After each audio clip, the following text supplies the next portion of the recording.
You overthinking again? Same. If you're an introvert or a shy human, come join us. We're learning to grow and take up space. We're your hosts. I'm Kay. And I'm Em. Welcome, everyone. This is episode 50, and today we are finally at the end of season 3, and we have a really special guest today. We have our fellow pod friend, E.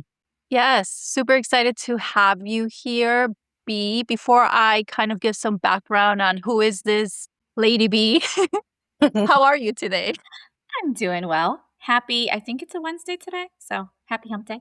Yes, same. To give you all some context, B is an older friend, and I don't mean her age. I mean, I've known her for quite a while. A newer friend to the pod, obviously, first time here, but we wanted to have her specifically in this episode where we're going to chat about identity, specifically how coming from another country and living in the US affects your perception of yourself, obviously your identity. And if you have an experience like that, maybe you're an immigrant and I don't know, maybe at times you felt left out or like you didn't really quite fit in here or there, you may be able to relate to some of the items we're going to touch on here.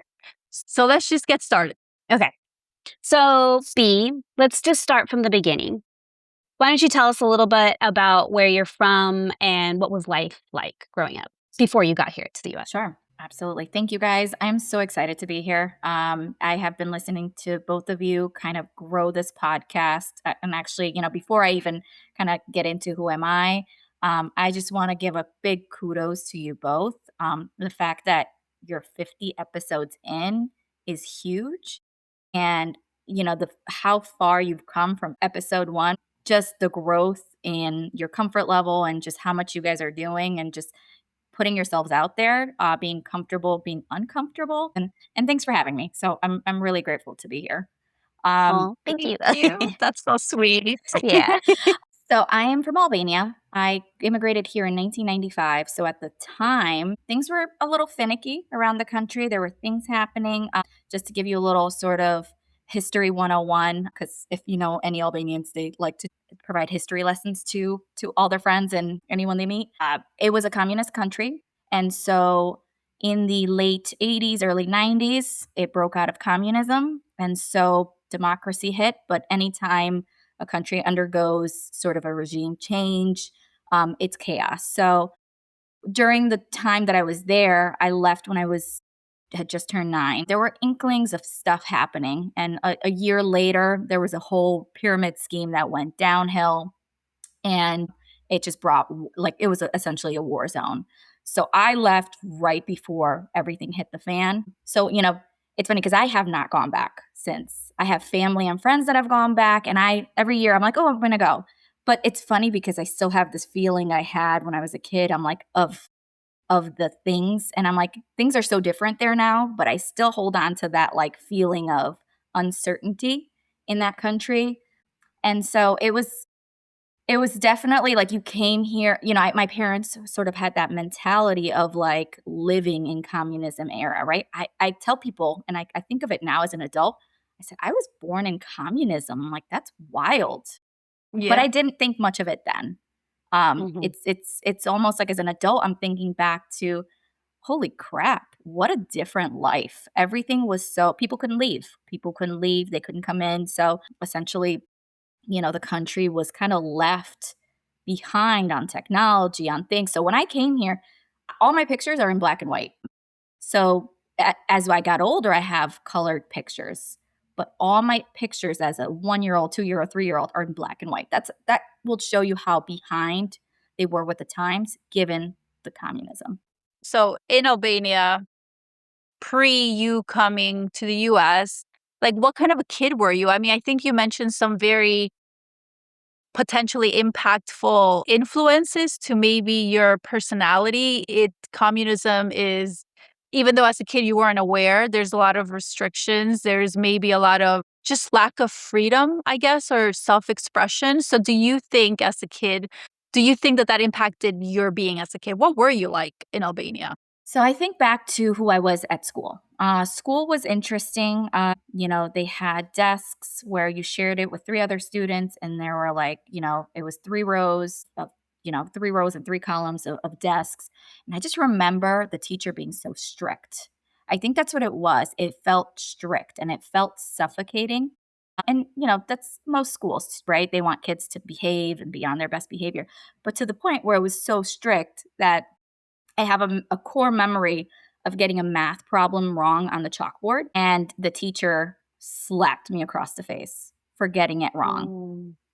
Mm. Um, Remember and that. now my mom did not let her get away with it. So I have a cool ass mom who really just stuck up for me. And I think back, and it's funny, even as we're talking about those scenarios, it's never hit me how um, that sort of her sticking up for me is kind of who I am today, where I don't let people, I will stick up for other people.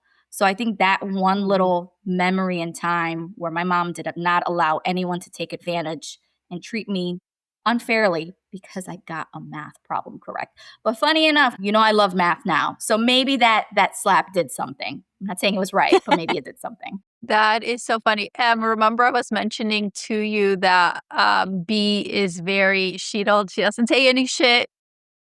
People will not walk over her. And that's so funny that that could have been really impactful towards that. But to go back as to what life was like, it wasn't just that, right? I have some great memories. We would run around the neighborhoods. It was kind of like you grew up, you left when it started getting dark. Your parents would call you, your neighbors knew where you were. So even though communism was bad, you were careful not to do things because everyone would know. So there was a sort of you kind of felt safe in a weird way because if you did something wrong, it would be severe punishment. So in that respect, I do remember having a beautiful childhood across the street from my grandmother's house. It was like a military base, but I had a friend who lived there. And I just have this awesome memory of running in the rose fields, and I have never smelled roses like those in that field. And when I do find roses that smell really well, it just brings me back to that time where we're just running free. And I think, I don't want to think all bad memories because there were some great ones, but I was 9. So sometimes you kind of forget some of the memories go away a little bit. Yeah. Or we Mhm. sort of change them, distort them to however Yeah, we were feeling at that time too. Yeah. absolutely. Mhm. Absolutely. So I'm really intrigued. Kay is saying that you're pretty much, outgoing and stuff. But do you think when you were growing up, this is pre-US, do you think at any time were you considered like a shy person maybe? Or do you even remember It's how your funny. personality was during that time? I was really shy, but I made friends easily, if that makes sense. My parents described this one scenario where I'd be sitting at the beach, minding my own beeswax. When you take the sand and mix it with water, and you just let it drip, and it builds these like buildings. I Mhm. just sit there minding my own bees, and then you see the little kids just coming around, and we're all working on the same thing together. And my parents are looking at me. They're like, "Why is this girl with 10?" And I didn't even approach them. They would just gravitate towards me. And so, but I considered myself shy. Like I was very timid. If I had to do any public speaking, up until probably a couple years ago, my hands would always be sweating if I was even on a call like this. And so I've always considered myself to be shy. But as I've gone through the course of going to corporate and having to present, you're kind of forced not to be shy. And whether Yeah. you feel it or not, you have no option. You have to stand out, even if you feel like you're about to Pass um, out. go into sweat. Yeah, pass out. Thank you. Pass out, sweat mode. You just have to run over that feeling. Mhm. Mhm. That is very interesting. So I definitely want to come back to that because I have thoughts about you being shy. But we'll come back to that. But regarding in Albania, you would definitely say you were more of a shy, sounds like maybe a reserved kind of kid, but you seem to really like to be free. You mentioned like running in the field of roses, which sounds so amazing because I love, love, love, love the smell of roses. So moving to the US, right? They say by age 7, your personality is pretty much built. Do you think that moving to the US, how did that change your personality and those like characteristics that you just mentioned? I think I agree with that, because I feel like I'm still that same person as I was as a kid, but I think moving to the US, I almost had like a bit of a culture shock, so I froze a little bit for a little short stint. I'd say probably 3rd to 5th grade, there was this like just fear of doing the wrong thing. Luckily, I had built a group of friends too. So I quickly came to the US. I made some friends. And of course, it was other immigrant friends too, because it was easier to connect when you're going to ESL class and you're kind of trauma bonding via not knowing the language. Um, and so it, I don't know who I would have been had I stayed in Albania. And I think about that all the time because I think going back to think the country was kind of in turmoil, I'm like, would I have been sort of now had PTSD because of all the crap that I'm seeing? So maybe it was a huge benefit to coming to a new place, having that culture shock and being safe. So I don't know. It's an interesting kind of like thought. I've never sat down and thought and talked about those scenarios, those feelings, or who am I until now, really. So Yeah, it's usually something that you don't like. Well, I mean, unless you go to therapy or something to sit yeah, and go yeah, through all of those things that, like, wait, if this happened to me, I could have been avoided, or, oh, this happened then. Oh, that makes sense now. it does. It does. And so, did it change me? Probably, but I think for the better. No regrets. Personally, for me, I have never viewed you as shy. And you've been undercovering as a shy person since when? Because I Since like I I've known knew myself.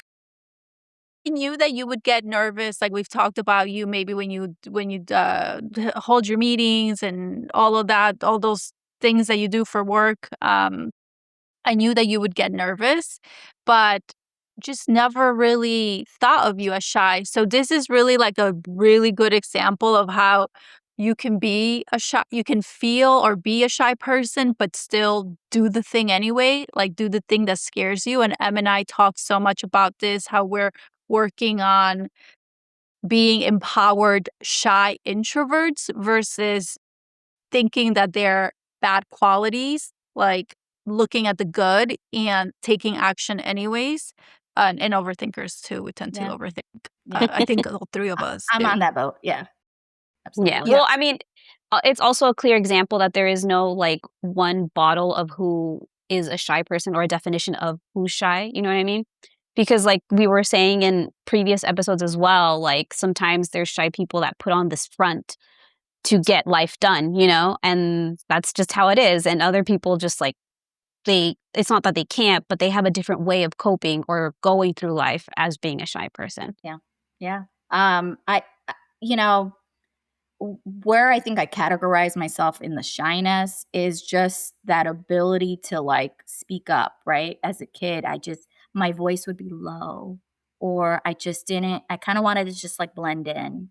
Um and now I'm just no, I'm not going to blend in. I'm going to and I think because I felt always misunderstood when you're kind of like shy and people don't know you, that I said no, I'm not going to allow anyone to misunderstand me. Like this is who I am. Like maybe I've always had it in me, it's just been hiding.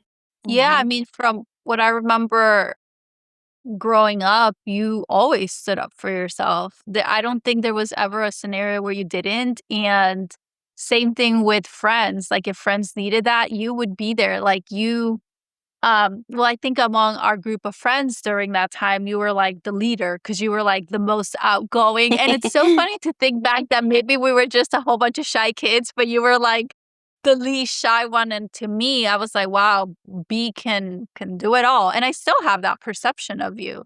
You think way too highly of me, but I appreciate that. Thank you. I just you know what it is? It's like it's the moment where my mom stood up for me, right? Like that I'm gonna do the right thing, whether I'm gonna get in trouble or not, because I'm not gonna let anyone step on anyone. It's not fair. Well, it's a So clear go example mom. of how yeah. It's a clear example of how our environment and certain, like, instances in our life just form our identity or specific traits in us, and, clear example, your mom, she made such an impact in you that you decided to just, like, carry that on, and I think that's beautiful.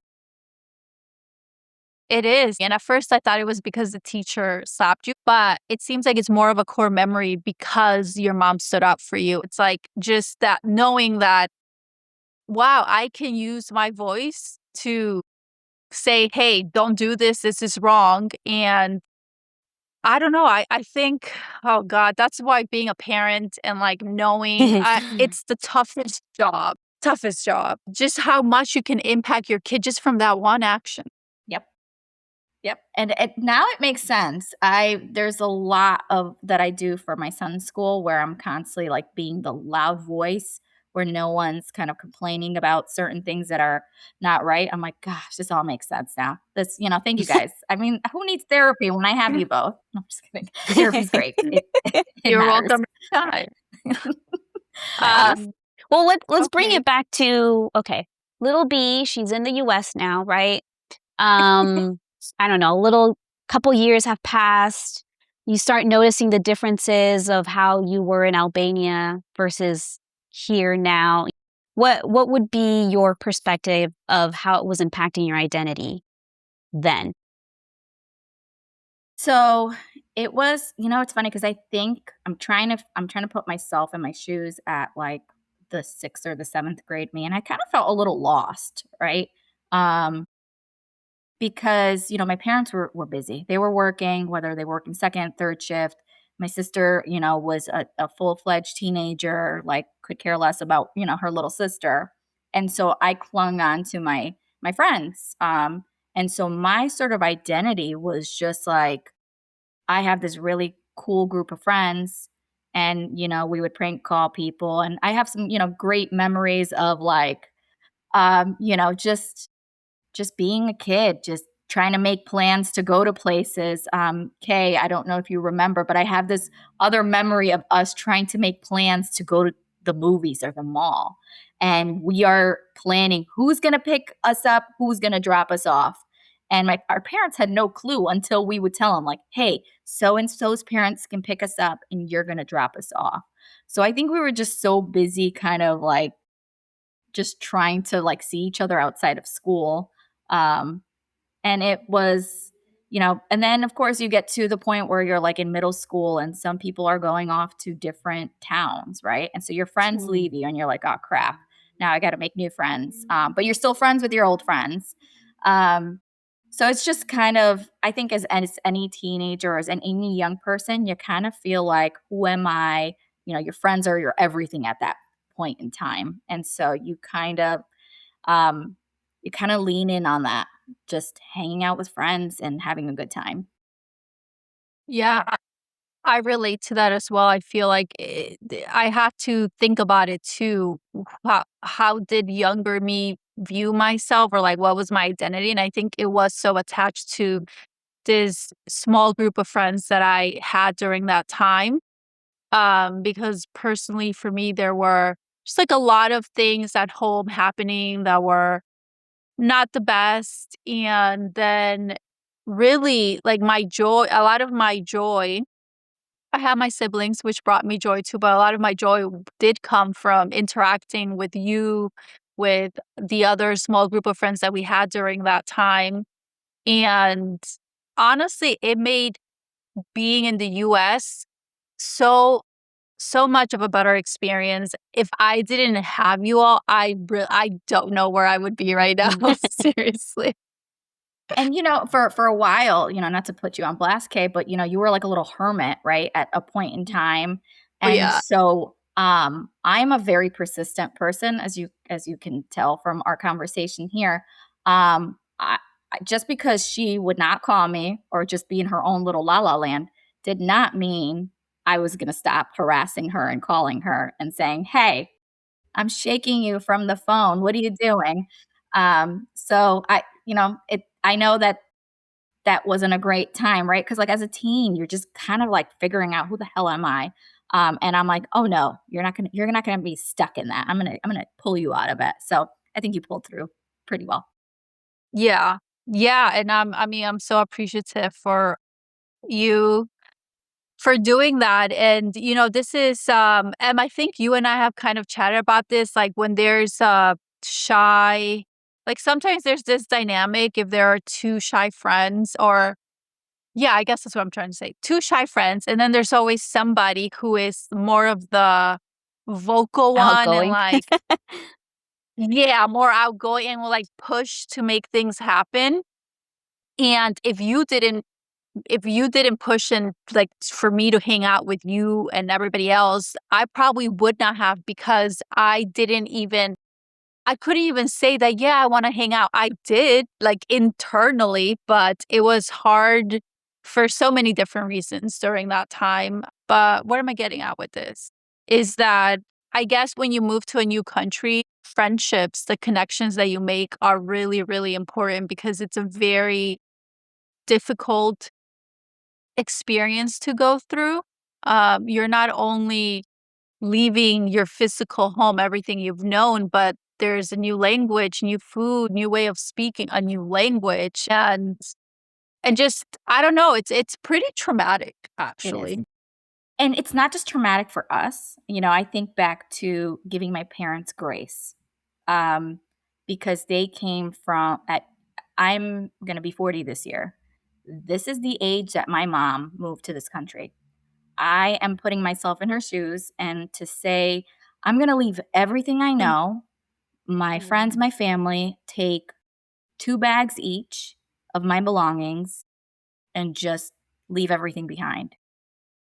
Holy crap, what strength and what Mhm. empowerment they had, so they can give themselves a better life, their family a better life, and then to have to juggle finding work here without knowing the language, Yeah. you Mhm. know, and how are they going to be at home? They might be a little bit upset because they're looking for work and it's hard to find, or someone's taking advantage of them because they don't speak the language, and so they can underpay them and treat them poorly, and et cetera, et cetera.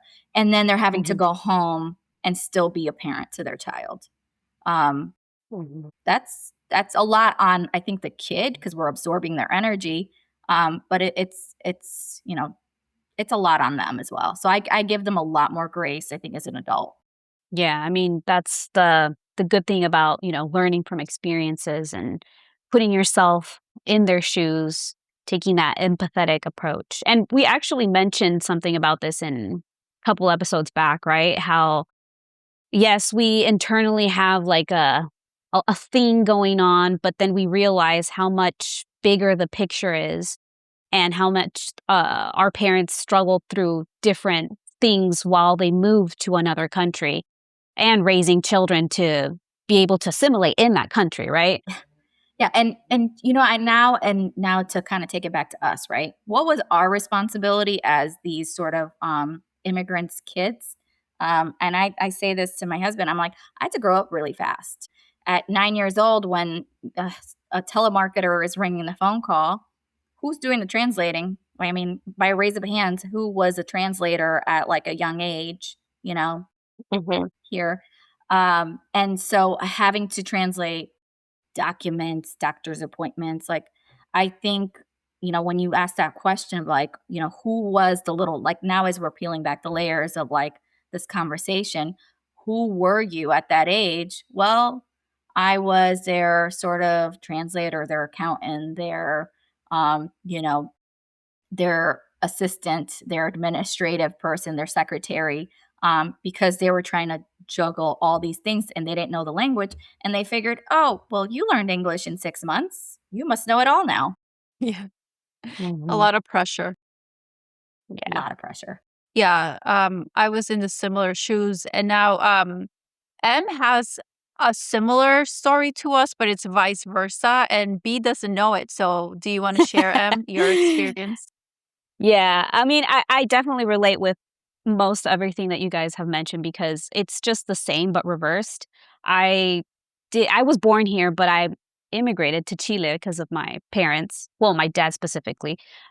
So although in Chile they speak Spanish, here I knew like a very limited version of Spanish.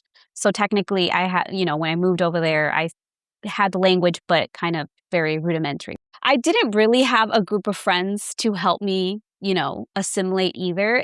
I relied heavily on, like, I went internally, and that's how I survived, if anything.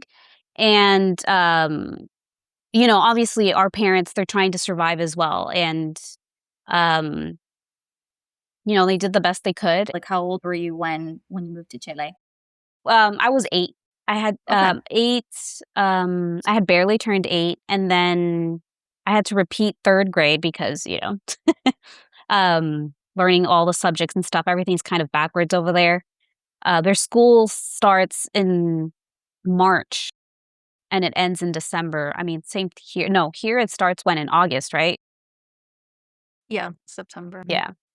Yeah, so it's similar experience, just you moved to South America versus us moving to the US, but it's still like the same themes of learning a new culture, getting acquainted, and I mean, especially our ages, I don't know if what your thoughts are on if while you were in the US, did you ever be like you had to maybe like hide certain parts of you, or did you feel like you had to try and be more American?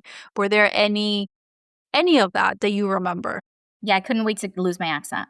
Like, that was, like, the first thing. Mhm. Because if you had an accent, people treated you differently. And so I was like, "I wanna get rid of this accent as quickly as possible so that, people aren't like, 'Where are you from?'" Or, just sort of have that bias of you don't know enough because you're not from here, which is incorrect. And it's funny that you brought up that you both, had to repeat school, right? Because that was an option that was given to my parents when I was in Miss Ollendorf's class, 3rd grade. And back to mom again. She says, absolutely not. She's not repeating 3rd grade. But, and it's funny because I've spoken to a couple other folks who grew up in our neighborhood and they had to repeat 2 grades. And that impacted them later in life. One individual played basketball and he couldn't continue to play basketball because he had aged out in high school because he had to repeat 2 grades.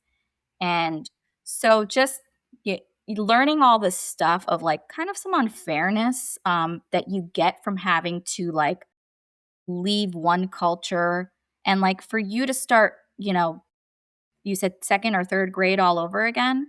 Um, you know, what's the reason they gave you? Just because you were behind or just because you didn't know their language? That was the reason they said it for me. So that's a crock of BS, in my opinion, because you could still, just because you don't know the language, you could still move on if you know the topics. I think there was like an unfair advantage when you're switching cultures and countries, but just because you don't know the language. And I don't agree with that. So that's a different fight and conversation for another day. But that's Yeah. just where it kind of just makes me a little angry.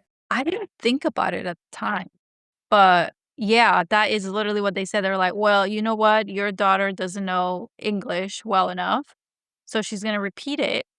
But for some reason, my older sister got to go right on to the next grade. We were in the same grade, and then she moved on, But I'm and then grateful for that. I know you're probably not too happy of it because I would have never met you. So no, same. I am so thankful because that 3rd grade class that I originally was in, I didn't vibe with anybody, so I'm so glad we'll take the that they universe to give its blessings. So Yeah, I think so.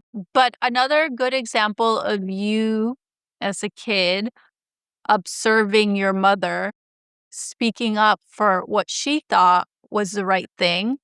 And we talk about this all the time about how impactful your childhood is. And of course, your not only your home, your environment, but also your parents. Well, first, I think your mom is amazing because B's mom is incredible. She's a sweetheart. Wait, a and I moment for think B's maybe mom. me yeah, Yes. and you know what? Maybe like that shyness that I've always felt, I was that shyness, but she almost kind of like pulled it out of me. Um, There you go. just watching her kind of be the strong. And I think even her, she was the baby too. And she grew up sort of taking care of everyone. So she found her voice. So it's just this thing that just keeps on going. Um, but yeah, shout out to the mamas that, you know, Mhm. just do the thing. And now you're doing the thing and you're teaching your child. Trying. Yeah. I'm trying. That's beautiful. That's how the positive cycles continue, you know? Yeah, break the chain. You kind of forget it. You put it in like a little like closet and you kind of close the door and then you kind of open it back up and like some of these feelings rush back in. It's wild. It's good stuff. Yeah. So a little bit going back to I don't wanna use the word Americanized, but, like, having to fit in to the culture that you're at right now, right? Would it ever upset you that people would say, "Oh, where are you from?" and then they'd get it completely wrong?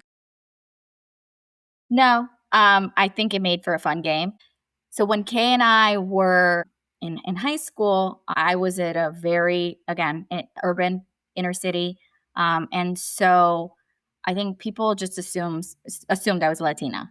They just, based on my color of my hair, curly hair, maybe certain complexions, they just assumed. And so I'd be like, no, but thanks. That's a compliment. Beautiful people. And carried on. I'd say, as you're getting older and learning about the injustices of the world, right? I lived like sort of like in a bubble. I didn't realize what was going on in the world and how people were sort of being treated based on, their appearance, based on where they were from. And like I said, I think I had my little friend group and we were just in our tiny little bubble and we lived happy and didn't let the outside impact. But as you're getting older, you're in high school, you're kind of seeing things. It wasn't until I'd say I joined my big girl job, right? I worked at a salon and spa for a while, so I dealt with people day in and day out, and they assumed I was Italian because of my last name. So there was Mm. like, okay, I think you're this, but I never took it as like anything wrong if they didn't guess right because I think it's fun. I think people are beautiful and they just have different, um, just different features and the way the world has worked. There's been a lot of immigration since forever.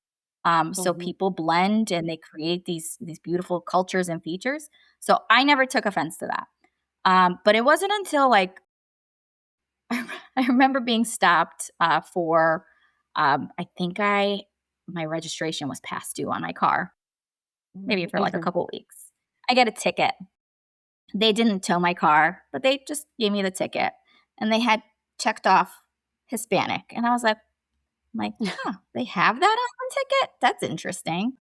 And I was like, huh, like, what are the certain biases that people will view if you're, if you're white, if you're Hispanic, if you're black, like, will they treat you different? And we've learned that in many cases, Mhm. as They much do. this is not the topic for that day. Um, and so that was like my first interaction. Again, I shrugged it off. I was like, yeah, I get it in high school all the time. They assumed, right? Mhm. And then I remember starting a corporate job and I had a manager for a year. I don't know why I didn't correct her. I think that's where I was still really shy. Kay doesn't believe me, but I was. Uh, and she would say piña, and I'd never corrected her. Um, okay. And I was like, I've mentioned to you where I'm from, like, what, and I'm like, wait, is this the reason why like I'm having a hard time getting a full-time job? Like I was going through an internship. And so I was kind of like, now I'm questioning myself. I'm like, are people treating me differently because they're assuming I'm from a certain country? But even if that's the case, why? So that's when I think just it's just disappointing in human nature and it's okay if people still confuse me that wherever I'm from, I'll be like, cool, I like that. They're beautiful, gorgeous people. So thank you for getting that wrong. Yeah. I mentioned this because Kay was telling me yesterday how when she was younger, they used to ask, "Are you from China? Are you from China?" Just because of, like, certain features. Well, on that topic, so well, like two things. One is yes. So as a kid, I used to get asked if I was Chinese a lot, but it was to the point where I would tell kids like, no, I'm from Peru, and they'd be like, no, you're Chinese. So Which I don't even see that. That's wild. But okay. I'm like, okay, well, as an adult, I don't think like I understand they were just kids and probably influenced, yes, by like where they grew up, not knowing people from there and just seeing movies of like somebody who kind of looks like me and they're like, "Oh yeah, that's Chinese," right? Yeah. Yeah. And as a kid it did bug me a lot because I felt like I am Peruvian. Why can I just be that? Why do you have to tell me I'm not that? And then it took me a while to get to the state where you were at, where it was just like I made it into a game. I think you remember be like us going out, and then people would be like, "Oh, where's she from?" We'd be like, "Well, I bet you a beer, you can't guess it," and then I would win a free beer. So like it would be fun later on in life. And but as a kid, that was definitely tough. And I can imagine that kind of like impacts one's identity without knowing, especially if you were that young. Um, because I remember, and I don't know if either one of you can relate, but when I was younger, I wanted to be very American. I didn't, I just thought it was like the ideal. Like, I knew I was never going to have blonde hair and blue eyes, but to me, that was like very, very beautiful. And I think that happened over time, like my way of thinking and the obsession that I had, and I think you did too, be with Leonardo DiCaprio. Weren't you the one that had the whole magazine of his pic? Anyways, whatever. I'll leave. Not anymore, but back in the Yeah. day, yes. Yeah, and then I think that really impacted me over time in how I viewed my own physical appearance because it's taken me a long time to be okay with the way that I look. But for the longest time, I was like, "Well, I just wanna have those, like, European features." And it was just I mean, looking back, I would say to myself, like, "Get over yourself, like, don't think that way." Their beauty is very diverse, and everything on TV was people that looked more like you guys than me, and if it was somebody that looked like me, they were portrayed as not the, like, pretty one or the attractive one or the wanted one, the cool one, so it was just I felt like we have been deep diving into all because you kinda wanna know why you are the way you are, at least like for me, and I think Em and I, it has helped us get to where we want to be because you can understand where you came from and know that the way you're thinking was just more so like a unconscious thing. And sometimes media plays a big role on that. So, Mhm. what I'm getting to with all of this is did you ever feel like you wanted to look more American, or maybe how you saw your culture portrayed in media? Did that ever impact you in any way, make you angry, happy? What are your thoughts on that? So, media back in the old country, not so much. I mean, I'm sure, they had the beautiful women, big chest, small waist, like, like that sort of, but really it was here. You talked about Mhm. wanting sort of blonde hair, blue eyes. That's exactly what I wanted. I wanted these beautiful straight hair. Reason why I have the hat today. My hair is curly and crazy. And so I just remember I had this obsession with finding the right product that was going to get my hair straight because I did not realize I had curly hair. And kids were mean. I remember my sister blow drying my hair one time. It must have been like no, not blow drying. I don't know if you guys remember this, but taking an iron, like an actual iron, and ironing your hair.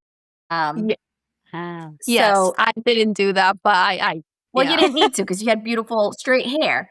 But I had that done and I had this girl, which, I'm still, friends with or acquaintance on the socials. And she's like, "Oh, you finally decided to brush your hair." Yeah, Rude. yeah. Bitch. Sorry.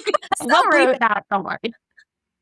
Um, but because I had the poof, right? I was not, yeah, I was European, but I had these features, right? Hence, in case in point, why people I assumed I was Latina because I always had curly hair. I wore it curly. I wore it big. And as I got older, I said the bigger the better on my curls. I wore it proud. And so this idea of beauty of having, and it's in the shows, it's in the magazines, right? We'd get those magazines that would come, and it'd be these young little pretty girls with blonde straight hair, and I wish I was that, and I wasn't, and that was an identity crisis of like learning to love my hair, which is it's a constant struggle, but now people want curly hair, and They do. back in the day I'm like, "Ugh, why does my hair do this?" And no one in my family, my sister had straight hair, my mom had straight hair, so no one knew how to tame it. That was the other, you know, issue. Had I had someone in my house being like, "Oh, you need to put some gel, like you need some mousse, um, and just scrunch it and call it a day." Uh, but that was tough. Yeah, I like that you mentioned that no one knew how to, proceed with your hair and stuff because I feel like that happens a lot with children that immigrate here that have certain features that are supposed to be taken care of a certain way, or there's like a cultural way to do it or whatever. So I feel like a lot of people might relate to what you said. For example, like I have naturally wavy hair because my mom, she has like really big poofy curly hair. So I only got half of it. My dad has like straight ass hair. So I, for the longest time, didn't know how to even identify my hair. All I knew is that my hair was frizzy all the time. But those are the things that you wish you would have had more information when you were younger. It's funny because I had family members that had curly hair, but I don't think they even knew how to handle their own hair. So it was just kind of, again, going back to sort of um, where we grew up. And I think they just, it was the education of having different hair textures. And I'm Mhm. thankful that my sister started working in a salon and handed me um, uh, like a bottle of gel and said, "Hey, try this." And that The was tips life and tricks. changing. On the table. Gel. Yeah. Yeah, Well, I was just gonna mention that this is a great example as well of how blended everything is around us. I mean, we think that there's only one set culture or one set ethnicity, but no, like everyone shares all sorts of features from everywhere, and that's like the beautiful thing. totally. And I think I'm bringing this back to media because I think it is so influential. And when you go to a country and you cannot identify yourself with anybody that you see on screen, right now we have social media, which is like huge. Um, maybe if there were some Albanians who had curly hair, you could have been like, oh, you, maybe I should do what they're doing in this show. And it's just, I think representation still lacks. It's way better than what it was before, which I'm so thankful for.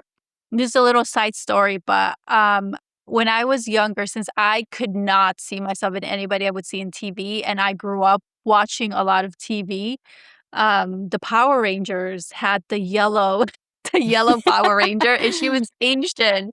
And I remember she was my favorite only because I was like, she kinda sort of you close your eye, you close one eye, squint the other, kinda looks like me, and I just remember thinking, "Oh my gosh, I hope she gets to date this, like, the other Power Ranger that I thought was cute," although it didn't never happen. The other one, Amy, the pink one, got him, but regardless, like, if there just would have been more yellow Power Rangers out there or let Latin Power Rangers, I don't know.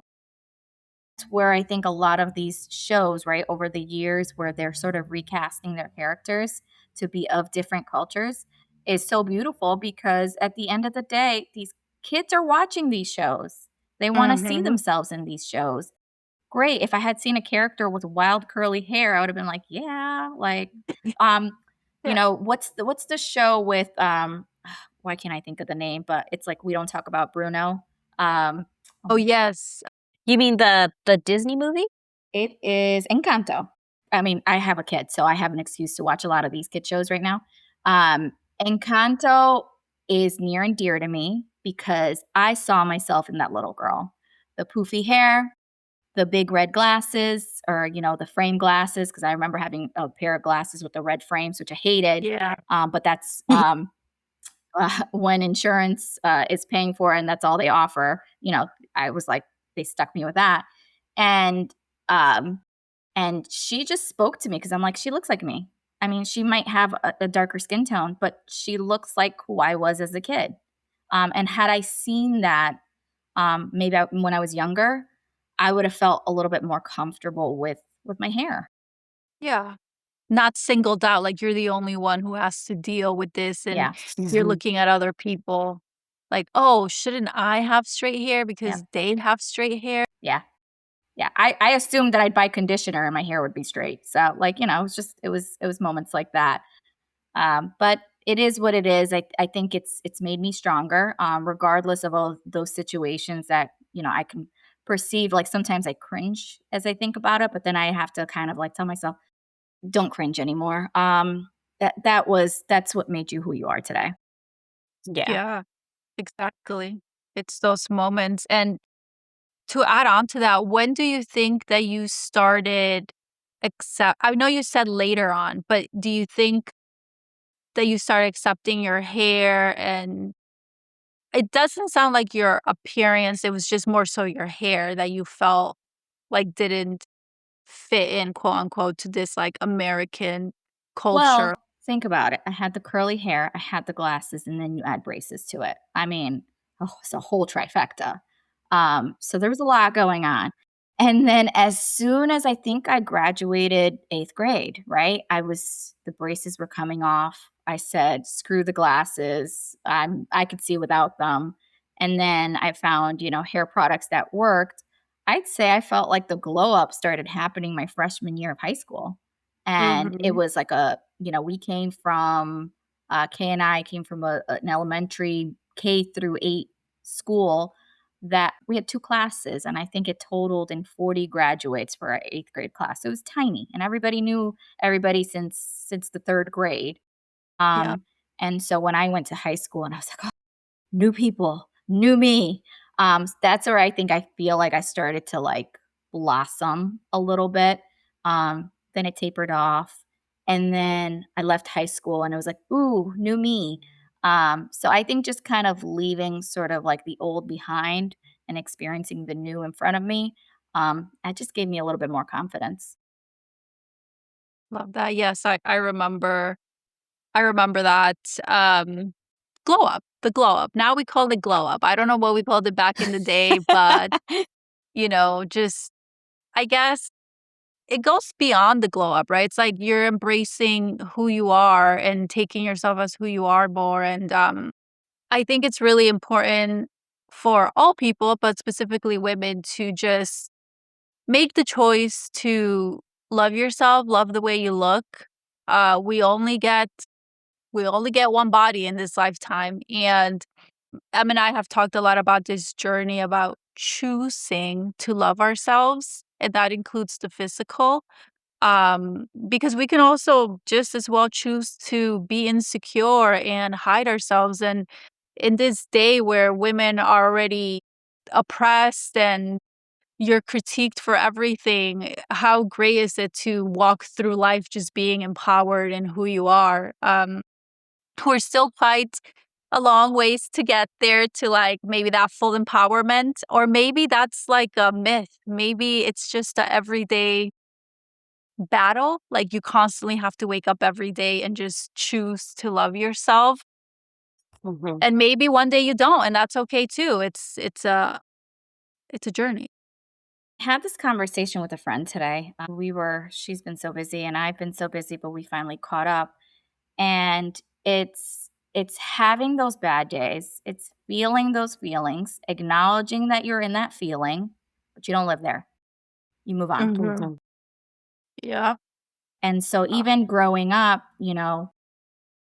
I acknowledge that, we had some hard times and man, what life would have been if I had grown up here and born here and my parents spoke perfect English and I didn't have to feel like I'm managing them. But man, I would be a totally different person. Mhm. mhm. Was there any instance that you felt like you were in between? I don't know. Maybe you talked about this before, but I'm just really curious to know if like in your house, was it like Albanian culture, or was it just they were trying to do like the American thing, or was there any instance where you're like, which way do I go, or I feel a little out of place? That's a great question because I have a moment in one of my college classes. I forgot what class it was, but I remember sitting there and talking about the experience of being from a different country and then being here. And I just didn't fit anywhere. Where you're kind of in this weird space of like, I'm not truly fitting in with the Americans, but I don't fit in. If I were to go back to Albania, I wouldn't fit in because they would think I'm American. And Mm. so I'm like, gosh. And then there's this book, I think it's the third world kid. It doesn't mean third world country, it just means third world. Like we're in this sort of separate world of our own in another country because we're trying to manage two cultures. And at Mhm. home, it's very Albanian. We spoke it. And, my grandmother, I'd go to my grandma's house after school who didn't speak a word of English. And so, you're every day you're managing. And Kate, I'm sure it was probably very similar, right? You went home and it was all Spanish. You went to school, it Yeah. was all English. And so that's kind of the experience that I had. I was living, you'd kind of learn whatever you did at school, turn that off, go home, now turn a new dial on. Mhm. And so that sometimes is exhausting. And Yeah. I'm sort of like reading articles and watching some podcasts. There was one recently where they said, the immigrant woman is probably going to get the most burnt out just because we have so much that we're like navigating. Mhm. Still to this day, still within our cultures, because one, I think in my culture is like the women sort of help their parents, right? And it's only two sisters, so there's no son here. So there's this in our culture, it's, oh, if you have daughters, you have the world because you are expected to care for your parents. So it's a cultural expectation. But then, I have my American colleagues who, yeah, they're helping take care of their parents, but they're kind of like, yeah, I see my parents like once in a while. I see mine every day. It shapes me every day. Mhm. And I'm having to educate people who are not in my world, and I'm trying to be methodical of like, hey, I am going through this because this is my experience. So I'm almost like trying to educate people my significant other, right? He grew up here. He's got his own sets of challenges, but as I mentioned earlier, well, he didn't have to translate for his parents at 10. He didn't have to grow up fast. And by the age of 13 was, doing taxes or, writing checks for bills or, all these things that oh, man, I'm tired. Like, right? I could use a year to kind of have a sabbatical from life. Yeah. I guess this is like that one thing that every person that has moved from one country to another, or even any type of experience, um, you'll never be fully something. And there has to be a middle ground there of, I don't want to say acceptance. Well, yes, acceptance as well, but more of a people need to understand more that we have different experiences from both sides. So I'm not saying there should be a lenience, but there should be more of an understanding in that retrospect, It does. It right? does. It's like, can we just all like put ourselves or, can we just think of somebody else's experience and not just be so tunnel vision on our own? Yeah, Um, exactly. Mhm. Yeah, and I definitely relate to that in the way where when I was growing up, I felt like Um, I didn't embrace my Peruvian culture very much. To be frank, I was kind of embarrassed of it. And this goes along with me saying before, like, oh, I wanted to look a certain way, I wanted to be a certain way, act, talk, like everything. I honestly, I think I watched too much damn TV. That's what did it for me. But um, I, it wasn't until I was older an adult that I wanted to embrace being Peruvian and learn more about my culture. And I did always feel growing up that I was like, I know I'm not Latina. Like I I don't know, there were times where I felt like I tried to connect to that side of me, and, like, the only way that I knew how is was through maybe language in the way I express myself, but I also never felt like I talked well, it was a stereotype, to be honest. It was a stereotype to talk a certain way, right? But even that to me, I was like, if only I could talk like that, because then that would show people that I am from this culture. Um, so I'm wondering, like, B, for you, did you ever feel like you had to, like, I don't know, maybe change the way you dressed or spoke to try and fit in more? And I will preface this by saying that, like, me and B in the school years that we were together, it was mainly a lot of Latino people, like a lot of Puerto Rican people. So I felt like that's why for me, like, if it wasn't for that, I probably wouldn't have wanted to try. Um, I think this makes sense what I'm getting at, but yeah, B, what about your experience? I don't think it was intentional. I think it was subconscious where, like you said, watching these TV kitty bop shows and, sort of my hair looking a certain way or my outfits. And it's funny because I think I dressed cuter when I was in Albania. Like it was effortless. I didn't think about it. Whereas here, it was like, I almost didn't have a good relationship with clothes because I was overthinking things all the time. Um, and like, I mean, just even the culture of like, I don't know, this sounds silly. I had an aunt who came when we came here, my aunt, it's my dad's cousin, super American, but she kind of held on to the Albanian roots, right? She was very, very curious and interested. And so when we came here and we uh she picks us up from JFK and she's like, make sure you don't wear the same clothes back to back. You Mm. can't wear the same clothes like Monday and Tuesday, Wednesday. Because I mean, maybe in Europe it was like more like, hey, whatever. If I'm wearing this outfit today, I'm gonna wear it tomorrow. I don't know. Maybe that was acceptable. It was not acceptable here. You make sure you wear a different outfit every day. And I feel like that sort of got in my head a little bit. And like I had to overthink everything I wore just so I wasn't embarrassed, just so people wouldn't make fun of me. And when we talk about being shy, right? It was just this fear, this constant fear of being made fun of because my hair was crazy. Um, and maybe I didn't have the best outfits because a lot of them were, let's be frank, donated, or maybe some of the stuff that I just bought and I was really proud to wear. Um, so again, when you come as an immigrant and you don't have much, and people were very kind, right? I think about the community of people who did give us a lot of stuff, whether it was for the home or outfits. There were a lot, but it wasn't stuff that we purchased at that time. It was stuff that was Mhm. handed down. So you're kind of like having to make do with what you're given. And and yeah, so it was just like you're looking at your outfits, you're like, "Ugh, you know, okay, I'll wear this. I hope no one makes fun of me." And so Yeah. like that's where I think we're to bring it full circle to the beginning is that's where I wanted to blend in. Like just don't pay attention to me. Like and yeah, I think that impacted who I was. Maybe I would have been even louder had I been in Albania. Maybe even fiercer, but we'll never know. Yeah, Yeah. we won't. But that's interesting because often clothes is a way that we create our identities. And you as a child, not, that you said a lot of the clothes you would wear would be donated. So it wasn't your choice. Like you didn't get to pick that.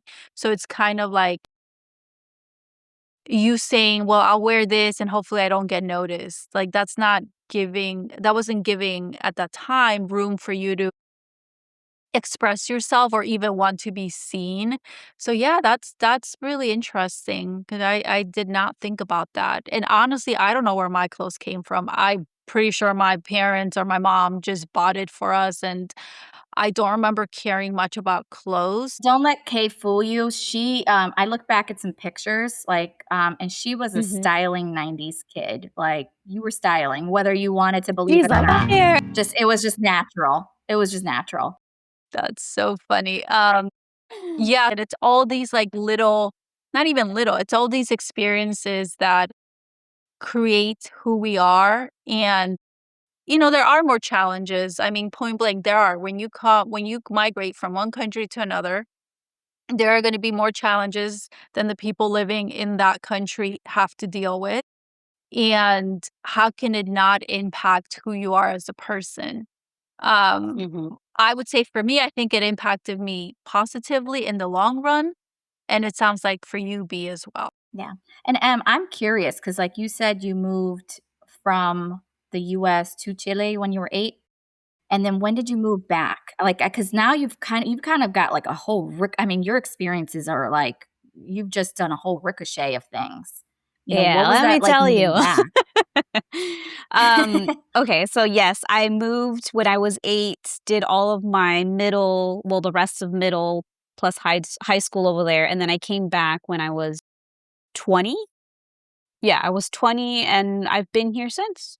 So, yeah, all of middle school, high school, and then I did college here, but it was like, okay, I born here, you do life here, whatever. You move, you learn the whole thing all over, and then you come back and then you relearn what you forgot. But then you learn it again because it's all new now. So, yeah. That's fascinating. I mean, it's just the fact that you can kind of be so. I guess in human nature, right? We can just adapt so easily, and I think what I've learned about the experiences is just I can adapt anywhere. If I did that then, I can do anything now. Yeah, that is definitely a good way to see it because sometimes you think, "Oh man, I wish I could move to that one country or whatever now."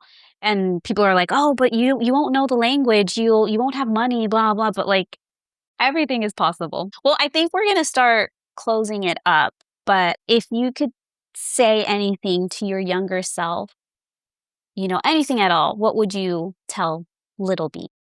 I would tell little B that life is awesome. You're gonna come across some bumps in the road, but everything works out, and you're just gonna be a kick-ass boss. So, just be patient and be kind to yourself. Nice. And then what about does that answer change if you could talk to yourself before you were leaving Albania and you coming to the US? Kind of like, what would you tell her to get ready for this huge transition? Yeah, and, I just remember being so excited, leaving because just what you heard of how cool America was, and I actually, would just say, "Hey, that's a hard question because I don't know if I'd want to prep her for the scary things that are gonna happen, but at the same time, if I had the opportunity, I would say, "Hey, it's gonna be scary, but everything will be okay." And I think that would be it. Nice. A little warning, but Yeah, you're going to be okay. So what would you say to exactly. yourself? You want to start? What would you tell yourself as you going to Chile? Um, what would I tell myself? It is really a hard one because my brain is already thinking, okay, but you have a kid's mentality. Would you even understand what I'm asking you? You know what I mean? No, no. But Oh, yeah, to the kid. Yeah. sorry, yeah. Yeah. But I think if anything, I just tell her that uh it life is gonna go by fast. So just wait it out and then you'll get to where you're at and you're gonna be happy with it. What about Nice. you, Kay? I would talk to her like a grown up. I'd be like, listen, girl, you are going to go through times where you don't feel like you are enough or that you're special. And I want you to remember what I'm telling you right now, that you are, embrace who you are, love your culture, love where you're from, and just try to be yourself. I felt like I spent so much time not doing that. And it feels very freeing to start being yourself. Mm. It's so simple, but it's so hard. That's why we're here. That's why we have a freaking podcast. Exactly. Yeah. And then B, any advice for anyone that is still struggling? navigating their Yes. identity, feels a little lost, maybe that can relate in our shoes in some way, and if not, any type of advice? Yeah, I think kind of I dig deep, and I know that's hard to do, but dig deep in like what makes you happy, right? If there are certain things that, going outside and touching grass, I know that sounds really silly, like makes you happy, go do that. If writing down your thoughts and just kind of putting your emotions on there, try it, go do that. If singing your heart out, which, okay, I loved singing in front of the mirror and that sparked me joy, go do that, right? Or dancing or, right now I'm working out at the gym in my house, which we built, and I have a mirror, and I said, I'm just gonna dance, and that sparked me joy. So just find things that spark you joy. I know that's an old saying now, I guess, but that still resonates with me. Is find things that spark you joy. Um, and if that means go for a drive, go to the beach. I mean, it's summertime here. Go to the beach. Go put your feet in water. And just give yourself grace and just know that there's a lot of cool people out there. Make good connections. I know it's hard for some people who are more introverted, and just it's okay to be uncomfortable because that uncomfortable position will actually open so many doors for you. Exactly. Absolutely. Mhm. Love that. We are all about let's make ourselves uncomfortable so that we can get to where we want to be. And I truly do think what you said about find what brings you joy, what brings that spark back into your life. That's like a good way to figure out if you're confused about who you are. Like follow. It's kind of like a little path. Go into Mhm. those things that bring you joy, and you're bound to find yourself again if you feel lost. But it's hard. And Exactly. then one more thing, because I will say to everybody here that to me, B has never been a shy bee. So, but and Em and I yesterday when we were prepping, she was like, "Is B shy at all? Is she introverted, overthinker?" I'm like, Probably an overthinker. Introverted? Actually, I don't even know. I don't potentially, but shy? Hell no, she is not shy." So I And now took look at I took one of those tests, right? Like you take in college, like what's your personality type? And I think mine came out as like an outgoing introvert. Because like the way they nice. describe introverts and extroverts, it's like if you are an extrovert, people's energies, like right, fill up that cup. But if Yeah. you're an introvert, people's energy drain your cup. And so I Mhm. feel like I have a tolerance of like how much energy I can take from people. And then that cup is like depleted. And then I need to go home and sit by myself in a room, nobody talk to me.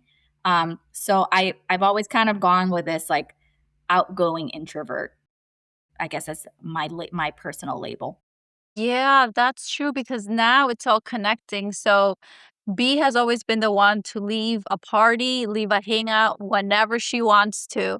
Like nothing, Love try to that. change her mind. Nah, nope, I'm good. When I'm tapped out, I'm tapped out. It's like, all right, I've had enough of y'all. Love you. I'll see you back in Exactly. 24 And that's to 48 literally what you hours. would say. hmm hmm Yeah. The beautiful part of personalities of identities because we can literally be whoever we want to be, you know. You don't have to define yourself on one sole label. Nope. Hmm. Nope. Absolutely not. Definitely. And And then just, oh, sorry, go ahead. well, since we're on that topic, I guess where would you guys describe yourselves as like, your personality traits? And obviously we change over time, but like I know you said you're shy, but would you say being around people, sort of fills that cup for you? Okay. Yeah. Well, this is a podcast for shy, introverted overthinkers. So definitely I do like to be around people, but I do need to regroup, recharge on my own, even away from my partner. Like I just need similar to you, I need solo time. I've always been that way. And then yeah, I mean I am shy. Everybody knows this who knows me, but I also am not. Like that's like there's a spectrum, right? Like with certain people, I feel more of myself than others. And I think I'm just at the point where I want to be fully myself with everyone, or it's okay if I'm not, but that's a choice, not a default because of this shy trait that I have. What about you, Yeah. Em? For me, I guess the same. Like I enjoy being around people, going out and stuff, but also I need time to at least a couple of days to like get back into my usual self, if anything. And yeah, I think it's really important to be like, you know what, I'm done. I'm leaving because I'm done with it. And I'm shy. I'm a real shy person, but I try to do the same thing that you do, be to like muscle through it as much as I can. Well, it's funny because my perspective of you, just knowing you for the last, less than 2 hours, and kind of hearing some of the podcasts, I don't think you're shy at all. I think you're very confident. And I was like, ooh, I hope I'm as good as her when I'm on the podcast. So I don't know. I don't see it. I don't see it, but It's a spectrum. See? And this Yeah. is the thing about identity is like we perceive ourselves one way and then the world is going to perceive you a different way. Mhm. And I don't know, sometimes it is nice to hear what other people think about you because like B and M, you both think you're like, "Oh, yeah, you think that? No, that's not it." But or maybe just because you're kind of at the age now where you're like, I was a shy kid, but I've worked through that. Same thing with UK, right? You have sort of worked through our jobs, right, have made us sort of have to stand out or else we wouldn't have a job. And so we'd yeah, have to kind of fight who we were to try to become, better employees, right? But that it impacts who we are as people day to day. So it's the lived experiences that are just going to constantly change us. agreed. And just not letting anything stop you from, even if that's your own way of being, from getting to where you want to be. Well, thank you, B, for joining. Hopefully, you had a good time. I did. It was great to go down memory lane and just kind of think back through times in your life. It's great to sort of open those doors and share it with others because you can kind of sit in your head sometimes and overthink these thoughts versus sort of talking them out loud and saying, "Wow, that was a cool experience." So, thank you guys for having me here and just rock on with what you're doing. Thank Yay. you. Thank you. Awesome. Okay, so we're going to start wrapping it up on next episode 51. We are going to be launching season 4, so keep an eye out on that. It's going to be a different approach, a different take, so hopefully you guys enjoy. Yeah. And we hope you enjoy the rest of your week. And as always, don't forget, we're rooting for you. Bye. Bye, guys.